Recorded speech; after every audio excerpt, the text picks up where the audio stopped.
Hello बच्चों, देखिए अब जो हमारा टॉपिक है ये है force acting on A current carrying conductor in uniform magnetic field. ठीक है, यानी कि अब हमने क्या निकालना है, फोर्स निकालना है किसके ऊपर, एक करंट कैरिंग कंडक्टर हमारे पास, करंट कैरिंग कंडक्टर यानी कि जिस कंडक्टर के अंदर से क्या आपका करंट जाने लग रहा है उसके ऊपर क्या निकालना है, फोर्स निकालना है। Force acting on A current carrying conductor in uniform magnetic field, यानी कि करंट कैरिंग कंडक्टर है उसको हमने यूनिफॉर्म मैग्नेटिक फील्ड में रख दिया, तो हमने क्या बताना, उसके ऊपर फोर्स बताना है। क्या बताना, फोर्स। तो देखो इस क्या है, let a conductor carrying current I,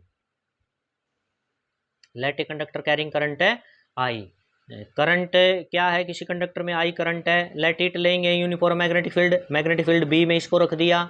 we D क्या है, ड्रिफ्ट वेलोसिटी है इलेक्ट्रॉन की, कंडक्टर के अंदर एक इलेक्ट्रॉन मूव करेंगे करंट तभी तो बनेगा, तो इलेक्ट्रॉन मूव करेंगे उनकी वेलोसिटी क्या है, वी डी।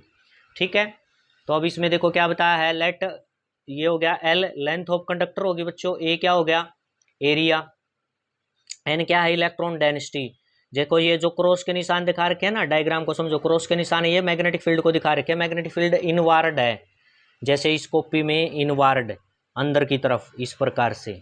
ठीक है, और ये आपका जैसे कोई कंडक्टर रख दिया ये, ठीक है, ये ऐसे थोड़ा सिलेंड्रिकल फॉर्म में बता दिया।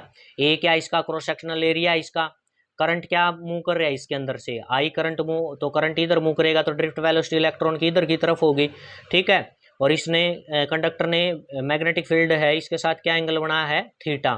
क्या एंगल बनाया, थीटा एंगल बनाया। एल क्या है इसकी, जो ये हमारा कंडक्टर एल क्या है इसकी लेंथ है इस कंडक्टर की। ठीक है, अब आगे इसमें देख लेते हैं, एन क्या है टोटल नंबर ऑफ इलेक्ट्रॉन, जो डेंसिटी है इलेक्ट्रॉन डेंसिटी निकलेगी तो वो क्या होती है, total number of electron by volume.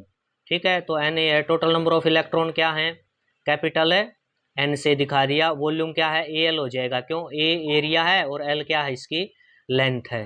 ठीक है, ये हो गया क्लियर आपको, टोटल नंबर ऑफ इलेक्ट्रॉन ये हो गए एन, तो ए एल उधर जाकर क्या हो जाएगा, मल्टीप्लाई में हो जाएगा। अब क्या है, force acting on one electron, एक इलेक्ट्रॉन के ऊपर फोर्स निकालोगे, एक इलेक्ट्रॉन के ऊपर फोर्स निकालोगे, क्या है देखो, वैसे तो किसी चार्ज पार्टिकल को रखते हैं मैग्नेटिक फील्ड में तो वो फोर्स फील करता है Q V B sine theta, ये बात हमने पीछे भी कर ली है। ठीक है, कर लिया ना इसको, ये भी आया भी था आपका। तो इसमें देखो अब यहाँ पर तो इलेक्ट्रॉन की बात कर रहे हैं हम, इलेक्ट्रॉन के ऊपर क्यू है इसको रिप्लेस कर देंगे ई चार्ज से, वेलोसिटी क्या हो जाएगी, वी डी हो जाएगी, मैग्नेटिक फील्ड क्या हो जाएगा, बी हो जाएगा, ये हो जाएगा आपका साइन थीटा, ये तो हो गया। ठीक है, एक इलेक्ट्रॉन पे force acting on the total number of electron, सारे इलेक्ट्रॉन जितने हैं सभी पे फोर्स करेगा, तो एन है ना टोटल नंबर, तो एन से इसको मल्टीप्लाई करवा देंगे, ये सभी इलेक्ट्रॉन के ऊपर आपका क्या आ जाएगा, फोर्स आ जाएगा। यानी ये सभी इलेक्ट्रॉन पे फोर्स आ गया तो सभी कंडक्टर कंडक्टर के ऊपर आ जाएगा, क्योंकि कंडक्टर में है क्या, फ्री इलेक्ट्रॉन है। इक्वेशन नंबर 1 कह दी। अब वी नो दैट, हम जानते हैं जो करंट होता है आपका क्या होता है, N E A V D, current क्या होता है, N E A V D. ये इक्वेशन आपकी क्या होगी, 2 हो जाएगी।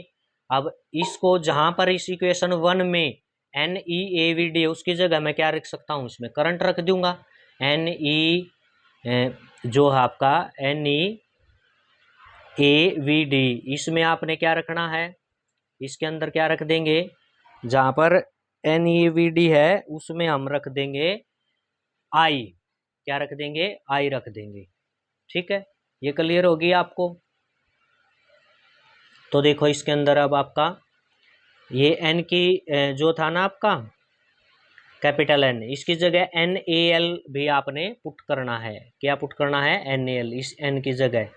ठीक है ना, एन ए एल, तो आपका एफ देखो ये बन जाएगा एन ए एल और ये है E B V D sine theta, ये हो जाएगा। ये आप 1 को इसको बल्कि ऊपर वाली को नहीं, एन की वैल्यू पुट करने के बाद इस इक्वेशन को आप 1 बोल लो। तो इसमें देखो अब करंट हमारा क्या होता है, N E A V D होता है, तो इसमें N E A V D इसकी जगह क्या पुट कर देंगे, आई पुट कर देंगे, तो केवल क्या बचेगा, देखो यहाँ तो आपका आई पुट होने के बाद यहाँ क्या बी बच जाएगा, एल बचेगा और साइन थीटा बच जाएगा। ठीक है, ठीक करके लिख लेंगे इसको, ये आपका क्या हो जाएगा, B I L sine theta, तो ये फोर्स फील करेगा। किसी भी कंडक्टर को जब आप करंट कैरिंग कंडक्टर को मैग्नेटिक फील्ड में रखते हो ना बच्चों, तो वो क्या फोर्स फील करता है, BIL साइन थीटा।